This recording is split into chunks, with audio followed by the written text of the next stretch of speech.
Welcome to the SVG-TV news for Thursday, January 6th. I am Khalil Kato with the details. St. Vincent and the Grenadines has recorded its first fully vaccinated COVID-19 death. This was announced in a press release issued today by the Health Services Committee of the National Emergency Management Organization, NEMO. The release said a 67-year-old female who presented to the Accident and Emergency Department yesterday after a one-week illness died today of COVID-19 pneumonia. The patient, who tested positive on admission, had pre-existing non-communicable diseases and was fully vaccinated during the period April to July 2021. Her death brings the death toll from COVID-19 to 84. Meanwhile, the country is also seeing a surge in new COVID-19 cases after the holiday season, with 208 cases recorded over a two-day period. On Monday, 117 new positive cases were reported from 416 samples collected, resulting in a positivity rate of 28.1%. 99 new rapid antigen positive results were also reported from flu clinics. On Tuesday, 91 new cases were reported from 363 samples collected, resulting in a positivity rate of 25.1%, and 64 new positive antigen results were reported from flu clinics. No patient has been admitted for COVID-19 at the Argyle Isolation Facility. However, 16 were admitted to the COVID-19 ward at the Milton Cato Memorial Hospital, 2 of whom are fully vaccinated and 14 unvaccinated. There were no new deaths recorded over the reporting period January 3rd to 4th. 68 recoveries were, however, noted over the reporting period. 743 cases are currently active and 84 persons with COVID-19 have died. 6,247 cases are of COVID-19 and 5,421 recoveries have been recorded in St. Vincent and the Grenadines since March 2020. The Health Services Committee said in view of the confirmed presence of the Delta, Mu, and Gamma variants in the community, and the significant increase in the number of new infections, transmissions, severe COVID-19 disease, and deaths, strict enforcement and compliance with all protocols and recommendations by everyone is strongly recommended. The opposition New Democratic Party, the NDP, has called for tougher laws to deal with sexual offenses, especially involving children. This comes in light of a pornographic video which has circulated through various mediums showing a young child performing a sexual act on a man who was later arrested and charged on 2 counts of indecent assault. The 35-year-old man was taken before the family court and pleaded guilty to 1 count and was given a 4-year sentence behind bars, which led to public outcry for the punishment he received. In a news release issued last evening, the NDP said there are no words capable of conveying how repugnant the indecent assault of a child is to the party, and it is seriously concerned by a number of aspects of the case of the violation of the child. The NDP said clearly, under the laws of St. Vincent and the Grenadines, there is no available sentence capable of proportionality with the gravity of such a criminal offense, and while it is disappointed that the offender was not given the maximum available sentence of 5 years, it finds that the current maximum to be grossly inadequate, noting that because sex offenders, particularly those who prey upon children, do not face harsher penalties, there is little deterrence. The party said while it noted the prosecution of the offense was quick, it has to ask whether in the course of so quick an investigation, if the child was medically examined to determine if other sexual offenses were perpetrated against her, if the role of other adults and or parents in her life has been examined with a view to further prosecution, and if other charges will be preferred against the convicted offender related to his publication of a sex act with a child. The party said it is also appalled by the dissemination of the video of the indecent assault of the 4-year-old child, and that while the sharers of the video should face no less sanction than the perpetrator of the sex act, it is believed that the uneven sanctions may be remedied by the introduction of harsher penalties for the sex act, noting that it is time that sexual offenses are given greater urgency and measures put in place to protect children. Meanwhile, human rights activist and director of Marion House, Jeannie Oliver, is calling on all Vincentians to be more vocal against sex crimes, and stiffer penalties should be handed down to guilty offenders. Oliver, who is outraged with the pornographic video of the 4-year-old child performing fellatio on the man, made several recommendations to prevent similar occurrences, including intensifying public education campaigns. We at Marion House, and from the level of human rights, we are not interested in who the person is, what their status is, which community they're from. What we are interested in is what was perpetrated, the act that was perpetrated against a 4-year-old child. Our conclusion and our recommendation is 1, the rising up of parents, men and women in this Vincentian society. Rising up meaning speaking out, meaning taking action to address that particular issue, as well as amendment to the legislation. We also need to do a lot of public education. Olivier said the 4-year prison sentence handed down to the perpetrator is too lenient. A mother, a grandmother, a mentor, an educator, I am not pleased.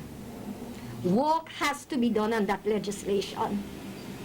5 years, according to legislation, and you get a percentage off based on if it's your first offense, and then you get another reduction because you plead guilty.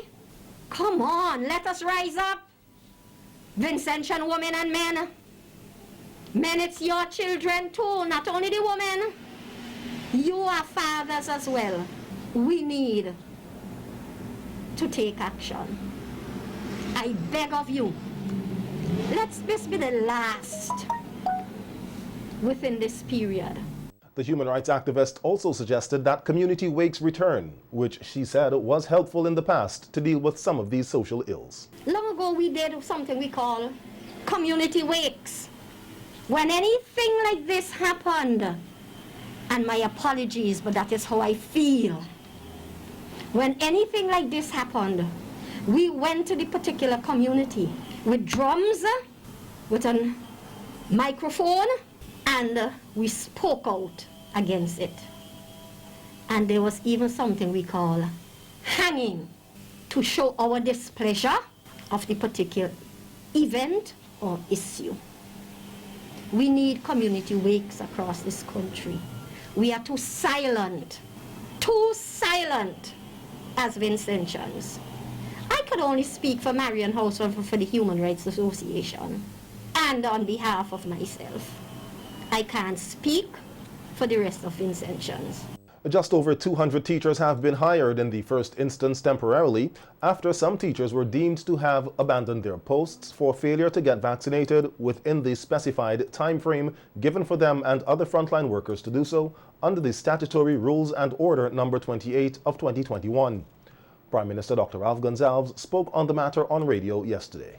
Just over 200 new teachers have been hired in the first case temporarily, because there's been a policy over the last few years to take on teachers first on contract, usually a year, 2 years, to see whether they like teaching or teaching likes them. Because, you know, you have to be fair both to the individual and you have to be fair to the employer, to the community. According to PM Gonsalves, there is a mixture of young and retired teachers, but the majority hired temporarily are young people. And a lot of good quality young persons have been, overwhelmingly, they're young persons, and there are 1 or 2 retired teachers who are not yet old, who have come in. They've recruited. I don't know the actual numbers, but it's not a significant number compared to the new persons. The Prime Minister reiterated that teachers deemed to have abandoned their jobs still have the chance to retain their employment if they get vaccinated and their post is not yet filled. If you right now still go, you'll abandon your job. If you go and you take the vaccine and your post has not yet been filled, and I'm talking about filled permanently, there is an opportunity still for you to go to the Ministry of Education to be reemployed. And if you're reemployed, of course the period you haven't worked, naturally you're not paid for, but if you are reemployed, both your previous service and any service happens afterwards would be conjoined for the purposes of retirement benefits.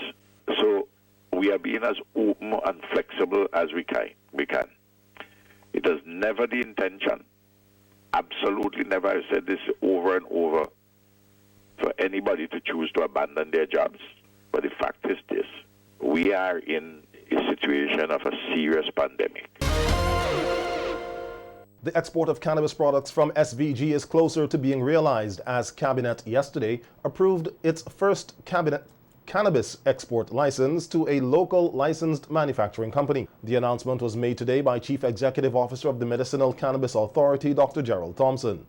Dr. Thompson said the holder of the cannabis export license will export high-quality dried cannabis flower products to one of the larger European nations, and that the first shipment is being finalized. As CEO and my staff at the MCA, I could speak on behalf of all stakeholders here in St. Vincent and the Grenadines. We are very pleased that Cabinet has approved this first export license. I would say it's the first in the OECS, and this has set the stage for the final steps before a date of shipment can be properly arranged. Of the many milestones in this journey, I want to highlight, of course, other milestones, the granting and award of licenses under the Medicinal Cannabis Industry Act. B, the global model for the inclusion of traditional cultivators, ensuring that they are part of this process. C, patient access regulations, the first in the Caribbean. D, dispensary pharmacies established here in St. Vincent and the Grenadines. Minister of Agriculture Saboto Caesar, who was also present at today's news conference, said he is proud of how far they have come with the development of SVG's medical cannabis industry, and the granting of the first export license is a great accomplishment. To recognize the work that Professor Ogaro of the University of the West Indies of Ascension is doing, Ezra Ledger, other stakeholders internationally, and also the advice from Professor David Berry as it pertains to the psychedelics industry in St. Vincent and the Grenadines. The MCA has done an excellent job. And when the history books are written and students of history canvass an analysis of this period, it will reflect that on January the 5th, 2022, that the Cabinet of St. Vincent and the Grenadines made a very important decision to issue the first export license. Minister Caesar said legal arrangements had to be finalized before the first export can take place, and that all is now in place to ensure that there are no long-term problems. That at the end of the day, we'll come up with what we have grown to consider to be the best legislative package anywhere in the Caribbean. The legal drafters at the Office of the Attorney General did an excellent job, and because of that, we have acted since then intra vires international law. Because of that very important platform that has been established, we're able to address critical issues of banking, and the Cannabis Industry Act has laid the platform for the diversification of the modern medicinal wellness industry to include the psychedelics. Invest SVG also had a major role to play in getting investors interested in SVG's medicinal cannabis industry, and according to its director, Annette Mark, they have received positive feedback. The pioneers behind this at this point in time have been involved in this industry since the very beginning. They have invested upwards of $15 million in their company, and their investment now touches and concerns the livelihood of over 50 persons. I must say too, working closely with them that I have recognized within the company. There are some bright stars. There are some young people within that company, very professional, and they have brought to the industry.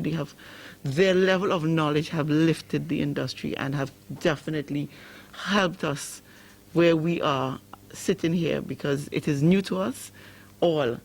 And I know that even the Medicinal Cannabis Authority have benefited from their knowledge. It's a learning experience for all of us. One of the 3 people who were attacked in capital Kingstown on December 2nd by a mentally ill man died yesterday at the Milton Cato Memorial Hospital. The news broke in a Facebook post by MP for East Kingstown, Fitzgerald Bramble, who expressed feeling of outrage over the passing of his friend Lance Wilson, whom he said would have had a better chance of surviving if he was able to fly to Barbados for an MRI. He also said the perpetrator of the crime should either be in the mental facility or in jail. In a news release issued on December 3rd, the police said they had launched an investigation into the attacks in which 3 people were injured by Cornelius Kennedy of Lomans Leeward, who is believed to be mentally ill. The police had said that Kennedy would be taken to the Mental Health Center for a psychiatric evaluation as the investigation continues. Police have arrested and charged Randall Brown, a 23-year-old painter of Barrowley, with illegal ammunition possession. The accused allegedly had in his possession 47 rounds of .380 ammunition without a license issued under the Firearms Act in Kingstown yesterday. Brown is expected to appear before the magistrate's court to answer the charge.